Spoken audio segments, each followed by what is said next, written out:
গম্ভীর মহারাজ স্বামী ভূতেশানন্দজি মহারাজকে একদিন বলছেন, বুঝলেন মশাই, একদিন হাওড়ার ব্রিজের ওপর দিয়ে বাসে করে মঠে আসছি।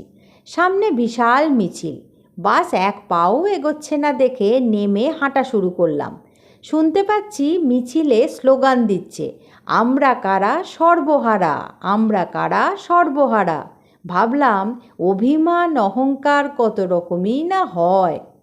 আর একবার পার্ক সার্কাস ময়দানে একটা বেশ মজার ঘটনা ঘটেছিল। অদ্বৈত আশ্রমে থাকাকালীন বিকেলবেলা পার্কে হাঁটতে যেতাম।